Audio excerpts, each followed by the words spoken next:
Y si él me demuestra con la Biblia que Pedro fue a Roma y quién lo nombró Papa, yo me hago católico. Un saludo muy especial para todas las personas que siguen mi canal. Hoy quiero mostrarles este video donde un pastor protestante interrumpe y llega de sorpresa hasta donde está el sacerdote Luis Toro y comienza a refutar su verdad. Sí, señor. Y que se haga católico con la Biblia y lo va a leer usted.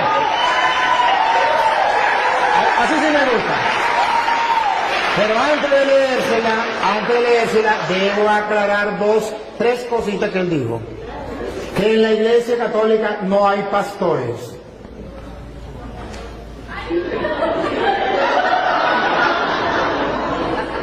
No captó lo que leímos de Juan 21:15, donde Jesús nombró un pastor para guiar a toda la iglesia que se llama el Papa. Y en la Iglesia Católica tenemos un pastor. A ver, pastor es el que gobierna un rebaño. Usted tiene un pastor que se llama Daniel, porque ese Daniel tiene un rebaño del cual usted es oveja. Él es pastor, solo que no es pastor de Cristo. Pero Pedro tiene un rebaño, yo tengo un rebaño, este es un rebaño y yo soy pastor. Para, si usted no lo sabía, el que tenga un rebaño y que dirija el rebaño, lo alimente, yo lo estoy alimentando, y lo cuide, yo lo estoy cuidando, eso se llama pastor. Ahora bien, él me habla de Efesios capítulo 4 versículo 11, que lo vamos a leer. Cuando en capítulo 4 versículo 11 de Efesios dice lo que él quiso decir, que no existía en la iglesia pastor, es porque él no sabe lo que es un pastor dentro del contexto bíblico. Dentro del contexto bíblico, el pastor es el que tiene un rebaño que guiar, una encomienda.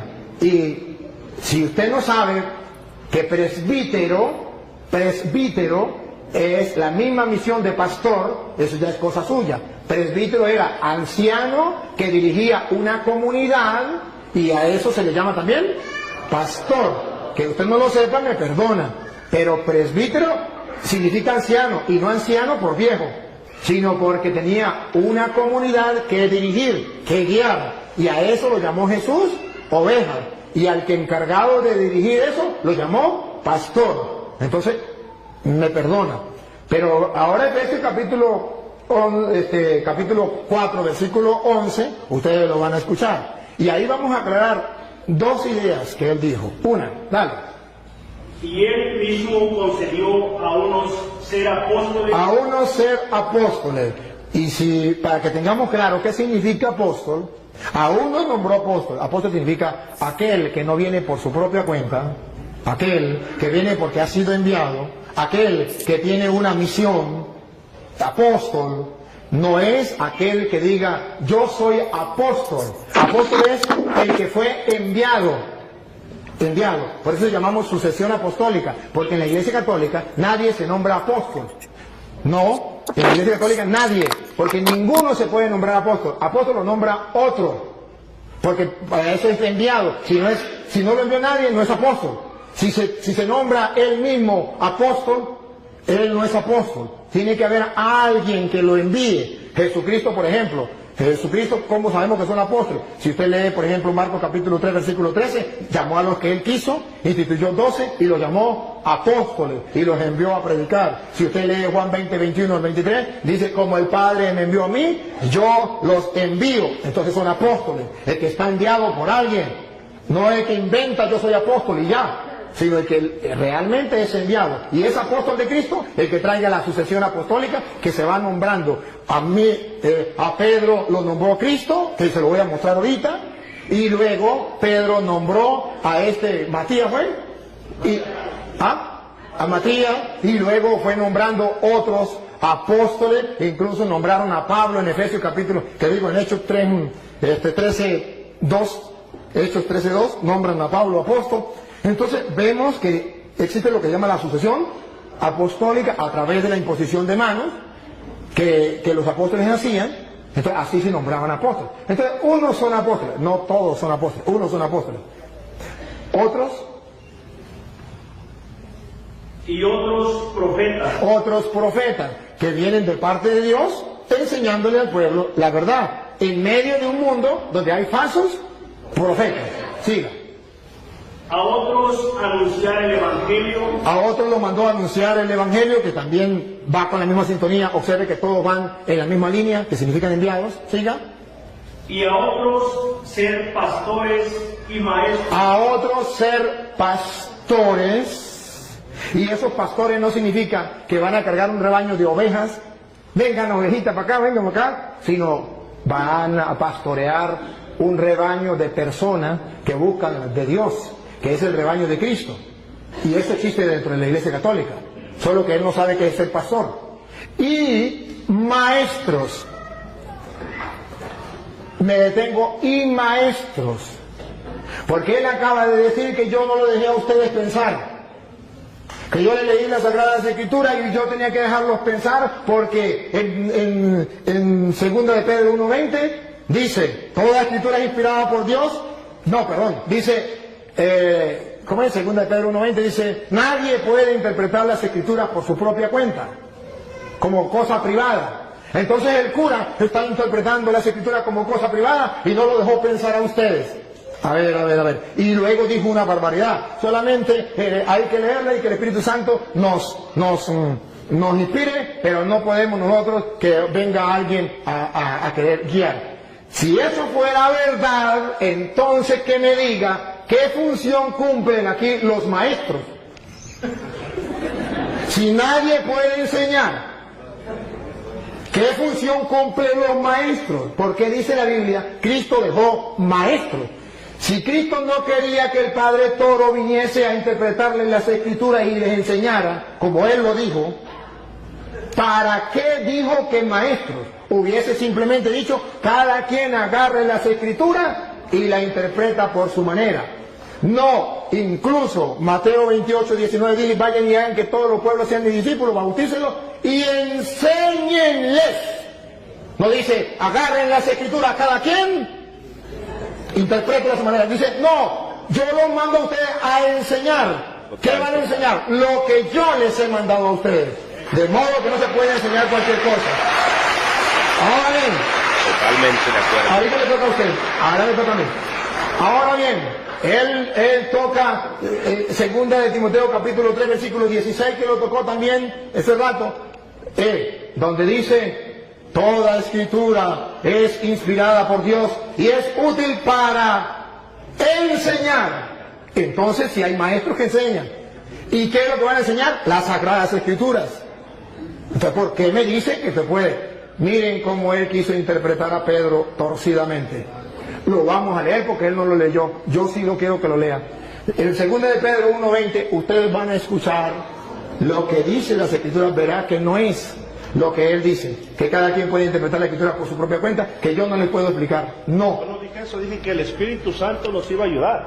Yo no dije que cada quien como que le dé su gana. Usted dijo que el Padre Toro no lo dejó pensar porque él, ¿y qué quiere decir en castellano?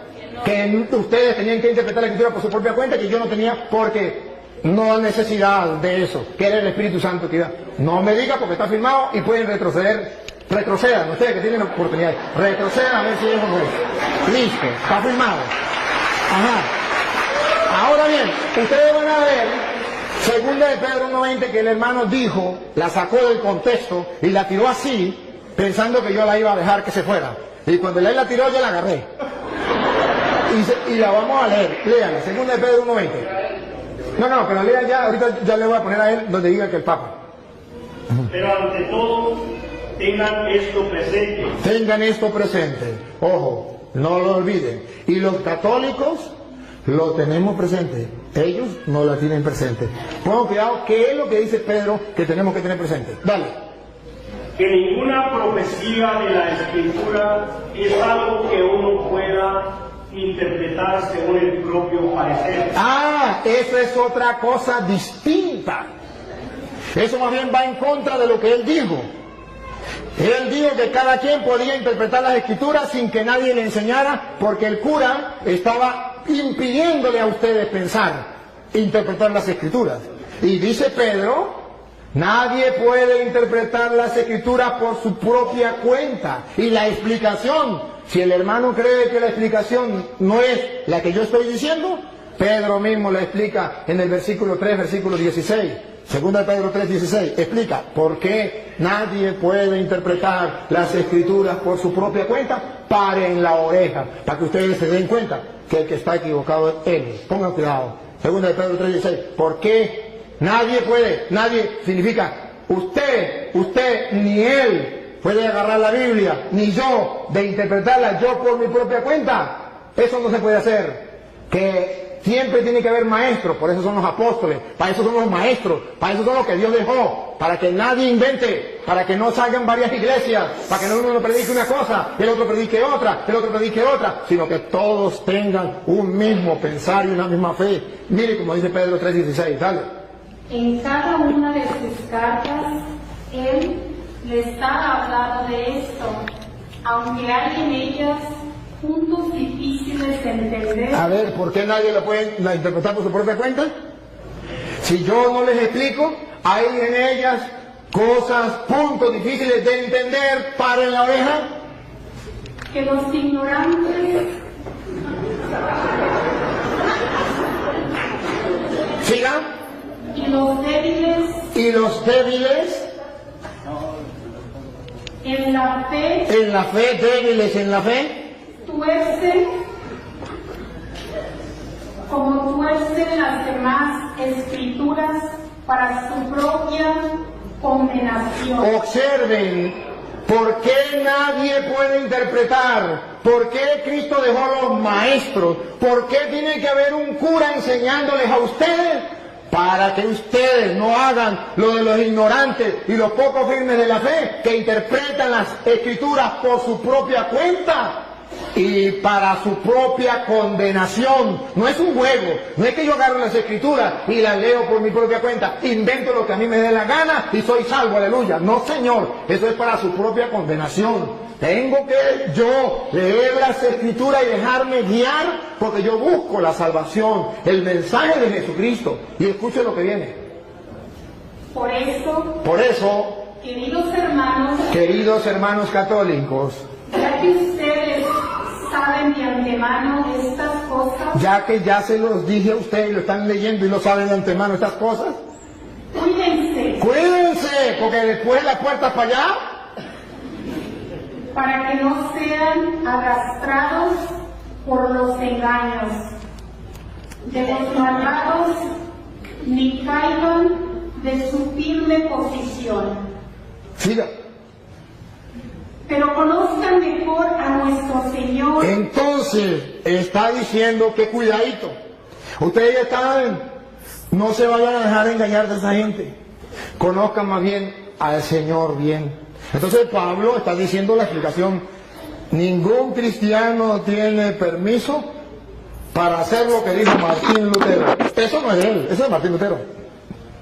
Cada quien puede interpretar las Escrituras por su propia cuenta. Palabra de Satanás. Eso no es palabra de Dios.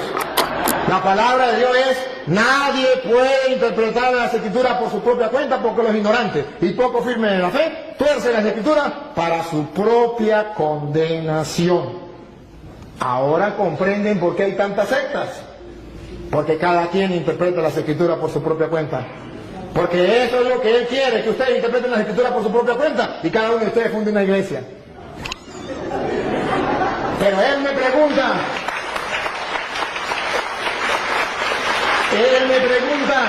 ¿dónde aparece en la Biblia que Pedro es el Papa? ¿Y quién lo nombró Papa? Usted mismo lo va a leer, búsquemelo en la Biblia. Pero primero tiene que saber qué significa Papa. ¿Saben? Padre. A ver, otra vez. Padre. Padre. ¿Lo escucharon por las redes sociales? Sí, significa Padre. ¿Quién lo nombró Padre? Papa. Nuestro Señor Jesucristo. Nuestro Señor Jesucristo nos nombró Papa. Padre. ¿Dónde? Mateo capítulo 16, versículo 18. que él mismo va a leer, por favor. Él mismo lo va a leer. Y yo te digo, tú eres Pedro, y sobre esta piedra edificaré mi iglesia. A ver, dígame. Y yo te digo hoy que tú eres Pedro, no dice Papa. No, es que todavía no lo he explicado. Todavía no lo he explicado. Lo está explicando usted. Yo todavía no lo he explicado. Es que no dice así. No, pues usted lo va a leer o lo leen ellos. No, yo no leo. Bueno, dale. Es que ustedes no olviden qué significa Papa. Padre, nunca lo olviden. Porque él me pregunta quién nombró a Pedro Papa. Y se mete a católico, vamos a decir, cumple. Ya le tengo. 18, ¿no? Sí. Y ahora yo te digo, tú eres Pedro, o sea, piedra, y sobre esta piedra edificaré mi iglesia. Siga. Los poderes de la muerte jamás la podrán vencer. Ahora subraye lo que viene, hermano. Y no lo olviden. Ni ustedes ni los que están en la cámara. ¿Qué le dijo Jesús a Pedro? Siga. Yo te daré las llaves del reino de los cielos. Deténganse ahí y subrayenlo. Jesucristo le está dando ¿a quién? A Pedro. ¿Qué le está dando? Las llaves. ¿De qué? Del reino. Entonces, si le está dando las llaves del reino, Jesucristo es el rey y le está dando a Pedro las llaves. Pero todavía ahí no dice Papa. Ahí no dice papá. No dice padre. Tranquilo. Con calma. Despacio. Despacio. Solamente pongan la lupa. Detalles. Aquí te doy las llaves del reino de los cielos. Siga. Lo que ates en la tierra quedará atado en el cielo, y lo que desates en la tierra quedará desatado en el cielo. Ahora, ¿de quién se copió Jesucristo? ¿De dónde sacó esa frase? ¿Esas son de él? No. Esas son textuales de Isaías capítulo 22, versículos 20 al 22. Isaías 22, 20, 22 va a explicar a quién se le da las llaves. Va a explicar quién entrega las llaves. Y va a explicar cómo la gente tiene que llamar a esa persona que se le entrega las llaves del reino. A ver si lo llaman padre. Si lo llegan a llamar padre, comprenderán por qué Jesucristo le entregó las llaves a Pedro. Vamos a verlo. Isaías, capítulo 22, versículo 20. Léalo usted mismo. Porque lo va a leer donde diga Padre. ¿Isaías qué? 22, 20 al 22. Hermanos queridos, Jesucristo no inventó nada. Él agarró de allá, de lo que Isaías decía, de lo que venía del pueblo de Israel. Le está hablando a judíos. Entonces él le va a decir, yo soy el rey. Pedro es mi mayordomo. ¿Cómo lo dice? Entregándole las llaves. Lo que ate quedará atado, lo que desate quedará desatado. Vamos a ver cómo lo dice Isaías 22:20. A Eliaquim, hijo de Elías, le pasaré tu traje, le colocaré tu cinturón y le conferiré tu cargo. Le da un cargo, le está dando un cargo a Eliaquim, el mayordomo. El rey le da un cargo. Vamos a ver. Y él será un padre para los habitantes de Jerusalén. Ese será un padre para los habitantes de Jerusalén. Y pongan cuidado, un padre para los habitantes de Jerusalén. Y para la familia de Judá. Y para la familia de Judá. Diga.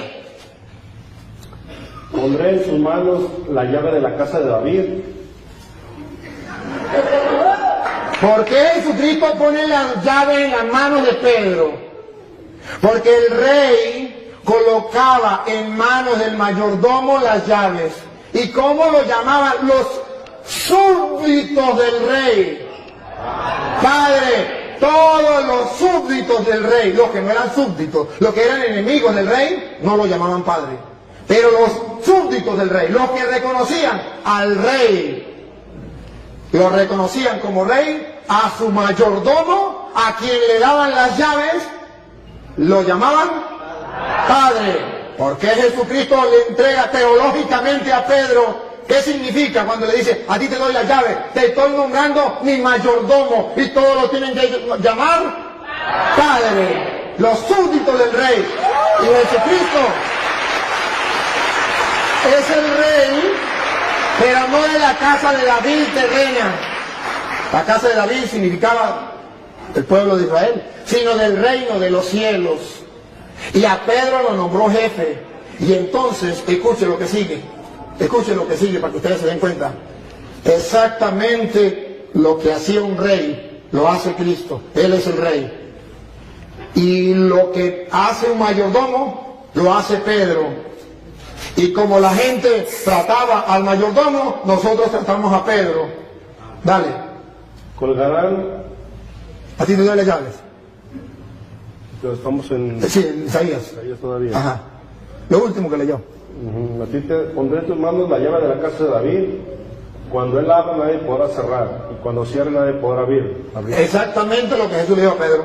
A ti te doy la llave del reino de los cielos. Lo que ates quedará atado, lo que desates quedará desatado. Ciertamente esto es para aquellos que busquen la verdad y que busquen encontrar en la Sagrada Escritura las razones por las cuales la Iglesia Católica tiene el Papa. Si usted me pregunta a mí, yo se lo explico y le doy una razón bíblica y teológica por qué Pedro es el jefe, el papá, el padre de todos los que son súbditos del Rey de Reyes, que es Jesucristo, Rey de los Reyes.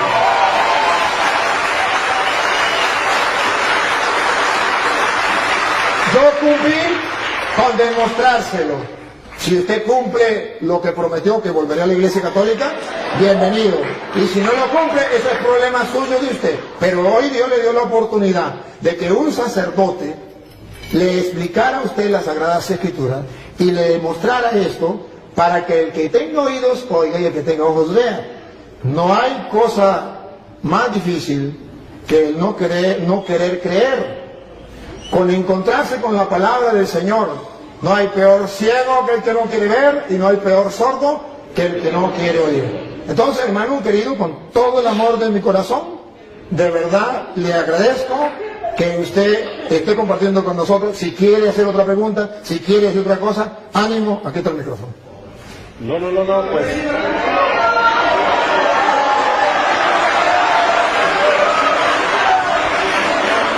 Bienvenido.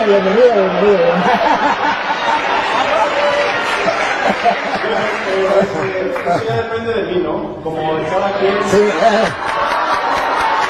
Pero lo dijo. Universidad Católica. Yo no dije cuándo.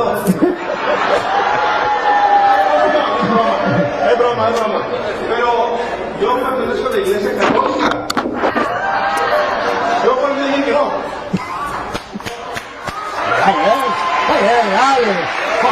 muy bien. Bueno, está bien. Me alegra mucho y ya yo felicito al hermano. Yo veo que el hermano es un ser humilde, sencillo. Vale. Veo su humildad. ¿Quién no puede notar la humildad de este hermano? Que me impacta. Y lo felicito, porque la humildad es una virtud que Jesús vivió. Y que usted la viva, me quito el sombrero, no solo que no tengo sombrero, pero me quito el sombrero ante usted, porque la humildad es muy importante. Y la segunda parte, el amor, el poder compartir como hermano, el de ese que incluso estamos compartiendo y echa broma, o sea, no se pone así, sino que echa broma, ¿verdad? Porque esto es lo de nosotros, los cristianos. Este hermano, aquí entre nos, que él no me escuche, este hermano es de los nuestros. Este hermano ha estado dentro de la iglesia, uno como ustedes, pero que alguien vino y le dio unas cuantas mentiras y él la creyó. Y no ha existido nadie que se lo diga. No es culpa de él. ¿Cómo juzgarlo a él? ¿Cómo condenarlo a él si nadie le ha explicado?